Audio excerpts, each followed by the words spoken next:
Assalamualaikum warahmatullahi wabarakatuh. Istilah politik kebencian dan politik identitas ramai mengemuka pada saat kontestasi pemilihan kepala daerah DKI Jakarta untuk masa pemerintahan 2017-2022. Pada momen tersebut, istilah politik identitas terindikasi ditudingkan oleh pihak pendukung salah satu calon kepada pihak lain yang menjadi rivalnya. Setelah sang rival tadi ternyata terpilih menjadi Gubernur DKI Jakarta periode 2017-2022, mulai mengemuka tudingan bahwa sang rival terpilih karena melakukan politik identitas dan politik kebencian. Politik identitas dimaksudkan bahwa kelompok gubernur terpilih tadi menang karena membawa-bawa identitas agama, atau istilah lainnya jualan ayat. Artinya, dituduhkan bahwa kelompok gubernur terpilih menghasut masyarakat lain agar jangan memilih si lawan karena agama dan ras dari si lawan tersebut. Kurang lebihnya demikian. Tentunya karena tudingan tersebut muncul di tengah kontestasi politik, sehingga kuat dugaan bahwa tudingan tersebut sebenarnya merupakan strategi juga retorika di dalam politik semata. Strategi politik memang demikian, selalu dipenuhi dengan retorika-retorika. Tetapi yang ingin dibahas bukanlah mengenai kontestasi politik yang sudah lewat tersebut, melainkan mengenai politik identitas dan politik kebencian. Karena dua istilah tersebut pada akhirnya melebar hingga kemana-mana, sampai ke isu-isu anti-Pancasila dan anti-nasionalisme yang pada akhirnya melahirkan kegaduhan yang luar biasa besar di tengah-tengah kehidupan masyarakat. Pertama-tama yang perlu kita semua coba telaah adalah apakah ada di dalam kontestasi pemilihan pemimpin pada suatu negara yang menganut sistem demokrasi yang tidak menggunakan politik identitas. Demokrasi mengharuskan calon pemimpin untuk mengambil hati rakyat selaku pemilik suara, dan di dalam menarik minat orang lain terdapat berbagai upaya pendekatan, dari mulai membuai dengan janji hingga memanfaatkan kondisi-kondisi psikologis tertentu. Contoh sederhananya, ketika ada seorang gadis yang hendak dipinang oleh dua orang pria, segala aspek tentu akan dijelajahi oleh kedua kandidat tersebut, dari mulai meyakinkan masa depan yang cerah, kesetiaan, sampai mempromosikan tingkat ketaatan di dalam mengamalkan ajaran agama. Pada akhirnya, keputusan juga berada di tangan sang gadis yang memiliki kedaulatan selera dan keinginan. Kalau sang gadis ingin hidupnya sesuai tuntunan agama, tentu dia akan memilih kandidat yang soleh. Dan kalau sang gadis hanya ingin sekedar hidup kaya, tentu dia akan memilih kandidat yang lebih kaya. Demokrasi memang menggiring suatu calon pemimpin mengerahkan segala upaya di dalam meraih kepercayaan rakyat, selama tidak menggunakan pemaksaan. Dan demokrasi juga memberikan kebebasan terhadap rakyat untuk memilih berdasarkan kedaulatan selera atau keinginannya. Demokrasi linier dengan kebebasan.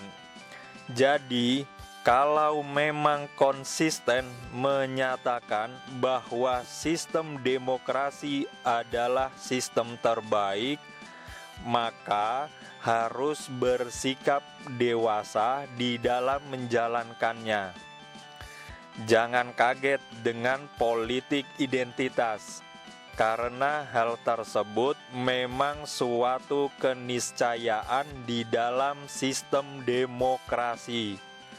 Dan jangan pula marah ketika dikalahkan sebab strategi politik identitas, karena kemenangan sebab menggunakan politik identitas berarti mayoritas masyarakat yang dikompetisikan suaranya tersebut memang menginginkan hal itu. Kalau keberatan dengan politik identitas, berarti merasa sistem demokrasi tidak cocok. Kalau keberatan dengan politik identitas, mungkin sistem yang cocok atau pas bagi yang merasa keberatan tersebut adalah sistem musyawarah untuk mufakat. Musyawarah yang benar-benar untuk mencapai mufakat tanpa adanya voting atau keputusan berdasarkan suara terbanyak.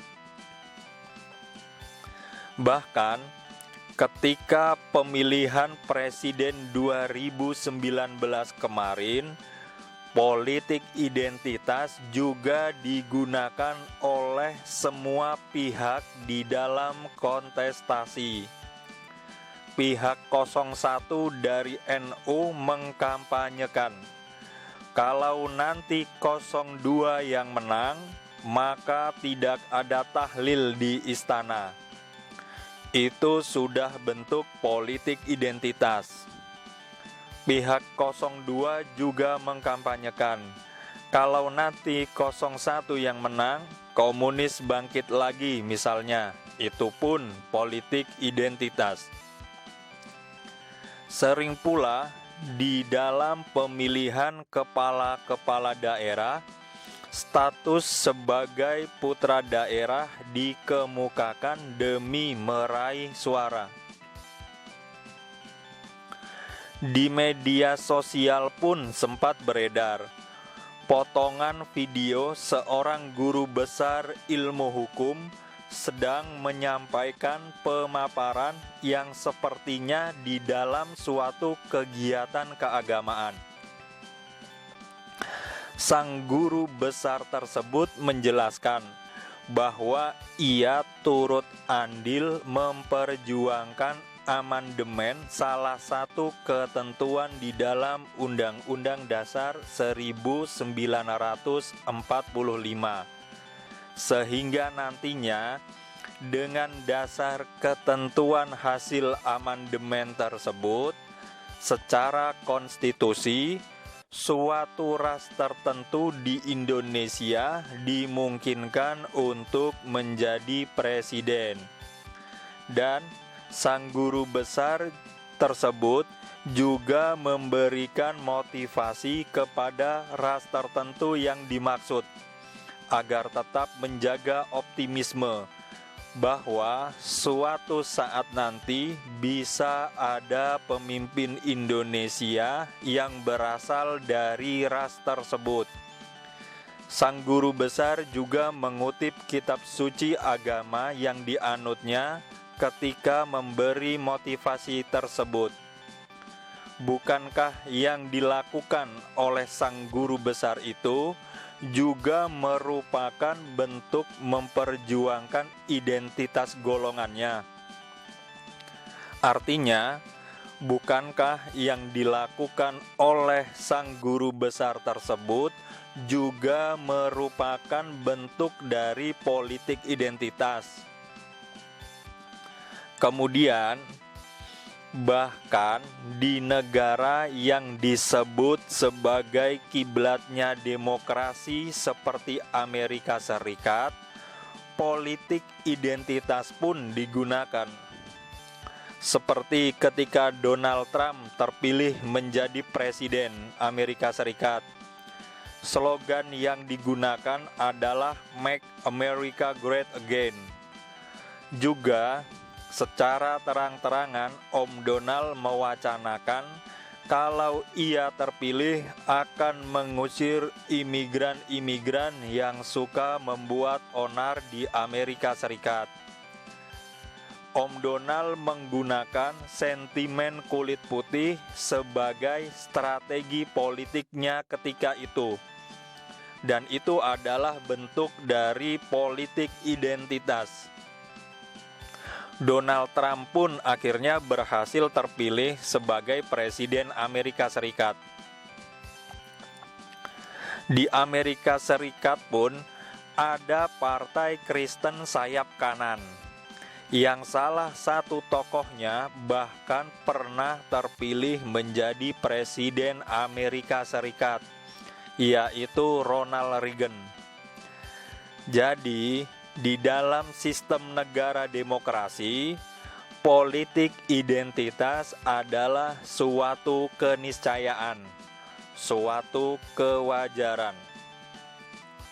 Sistem demokrasi memang seperti pasar bebas, di mana setiap orang yang terlibat transaksi di dalamnya bebas untuk menggunakan segala upaya agar barang dagangannya laku, selama tidak digunakannya cara-cara kekerasan atau pemaksaan atau juga kecurangan. Kalau sekedar menggunakan retorika-retorika, pemanfaatan kondisi psikologis tertentu, hal tersebut sah-sah saja di dalam suatu sistem demokrasi. Kalau merasa politik identitas tidak baik atau tidak benar sehingga tidak boleh ada, maka sistem pemilihan yang mungkin cocok adalah musyawarah untuk mufakat. Musyawarah yang benar-benar untuk mencapai mufakat tanpa voting atau keputusan berdasarkan suara terbanyak. Tetapi sistem musyawarah untuk mufakat mensyaratkan semua tokoh-tokoh masyarakat sudah berhati bersih. Hatinya benar-benar sudah terbebas dari kepentingan subjektif juga golongan. Lagi pula, kalau kita mau jujur mengakui, saat ini apa ada warga negara Indonesia yang tidak mabuk identitas? Sukunya merasa diusik, mengamuk. Organisasi atau kelompoknya merasa diusik, mengamuk. Desanya merasa diusik, mengamuk. Bahkan sam- bahkan sampai perkumpulan hobinya merasa diusik pun mengamuk. Kemudian masalah politik kebencian. Sekarang, saat ini, siapa di Indonesia yang tidak melakukan politik kebencian? Seperti yang terlihat pasca pemilihan presiden 2019 kemarin. Bahkan, kelompok yang kalah pun terkesan masih harus dihajar, disingkirkan. Bahkan yang cukup memprihatinkan, ketika terjadi peristiwa tewasnya 6 orang warga negara di tangan petugas kepolisian, terlepas dari bagaimana peristiwanya, bahkan setidaknya sekadar ungkapan perasaan simpatik atau sekedar ungkapan bela sungkawa sebagai sesama warga negara, sesama manusia, tidak nampak dari mereka yang berada di kelompok yang berseberangan dengan kelompok keenam almarhum tersebut. Bahkan sempat mengemuka beberapa ejekan terhadap keenam warga negara yang tewas tersebut. Hingga seperti kesannya bahwa keenam orang yang tewas tersebut beserta kelompoknya tidak berhak hidup dan tinggal di negara ini. Jadi akhirnya, mari sama-sama kita renungkan kembali. Saat ini, siapa di negara ini yang tidak sedang menjalankan politik kebencian? Karena tadi di awal sudah disinggung juga mengenai pemilihan Gubernur DKI Jakarta periode 2017-2022 yang diduga sebagai titik awal tudingan-tudingan semacam politik kebencian dan politik identitas. Coba bersama kita lihat, apa benar Ahok Jarot kalah karena politik identitas dan politik kebencian? Pertama, kita kaji dari data perolehan suara semua calon ketika itu. Di putaran pertama, pasangan Ahok Jarot unggul dengan perolehan suara 42,99%.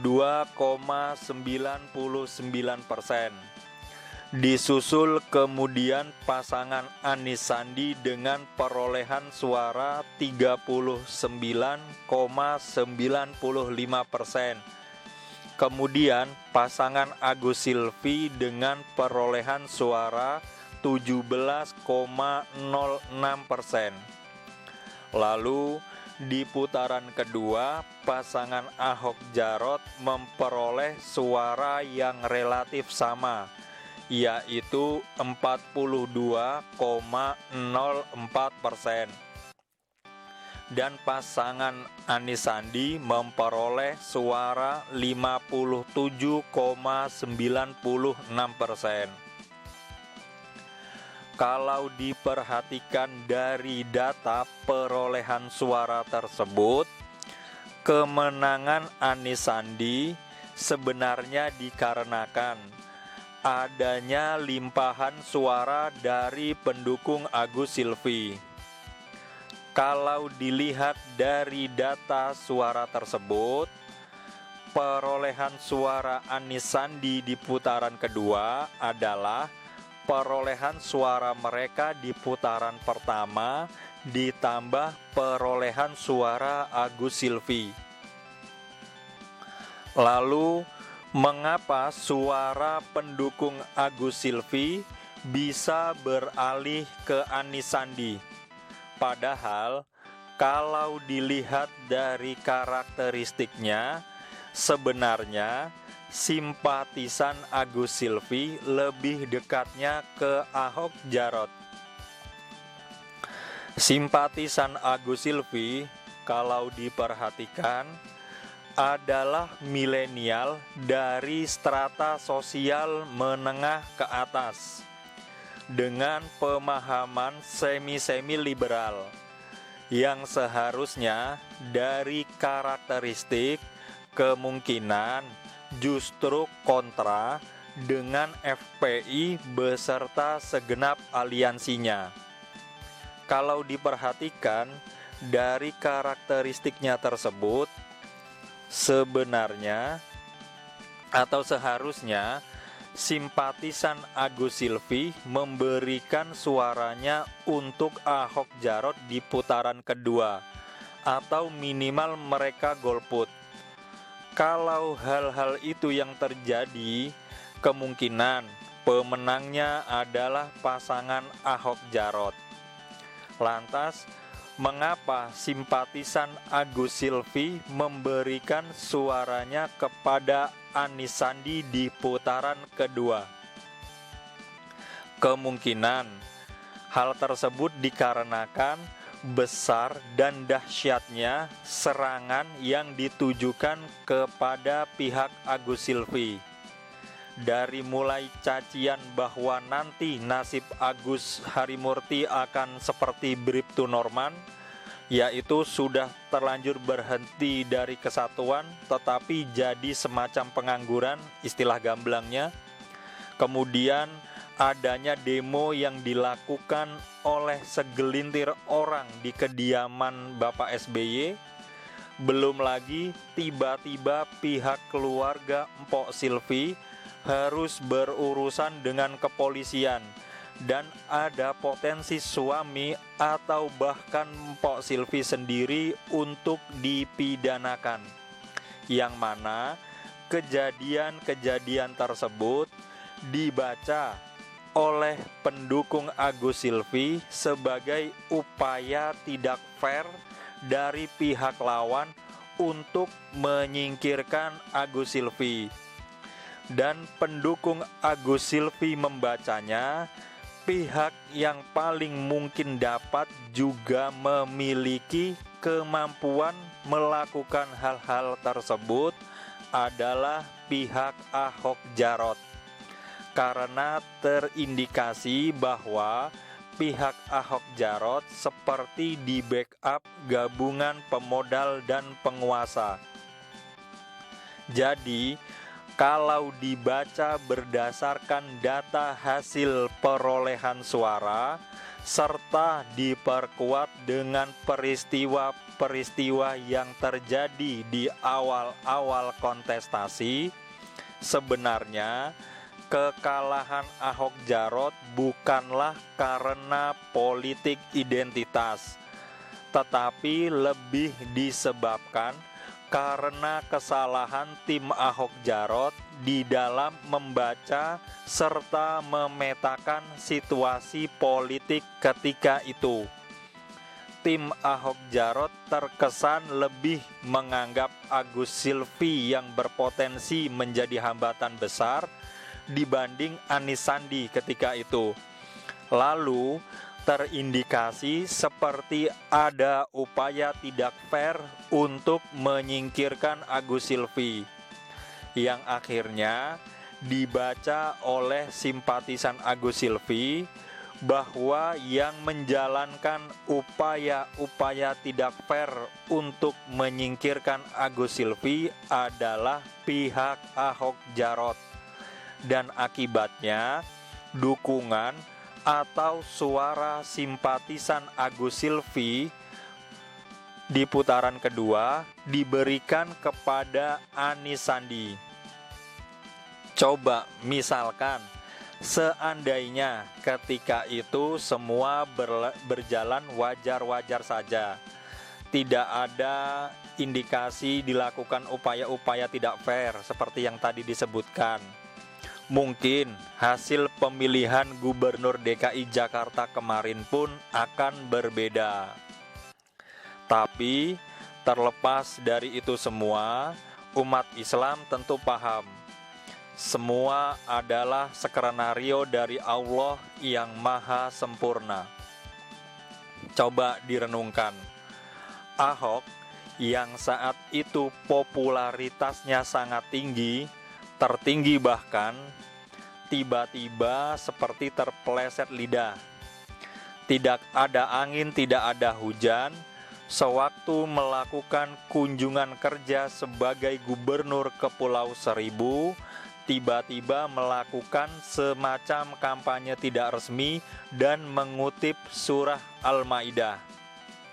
Lalu tidak ada angin, tidak ada hujan pula, tiba-tiba Pak SBY menurunkan putra mahkotanya untuk ikut berlaga di kontestasi yang atmosfernya, kalau dalam cerita Mahabharata, sudah seperti perang Baratayuda, yang tentu kalau dari hitungan matematis, kontestasi semacam tersebut akan sangat berat bagi seorang pendatang baru di dunia politik. Kalau saja ketika itu Agus Harimurti tidak ikut maju di dalam kontestasi, hasilnya juga mungkin akan berbeda. A'udzubillahi minasyaitonirrajim. Wa makaru wa makarallah. Wallahu khairul makirin. Orang-orang kafir itu membuat tipu daya, dan Allah membalas tipu daya mereka itu. Dan Allah sebaik-baik pembalas tipu daya. Quran Surah Al-Imran ayat 54. Wallahu a'lam.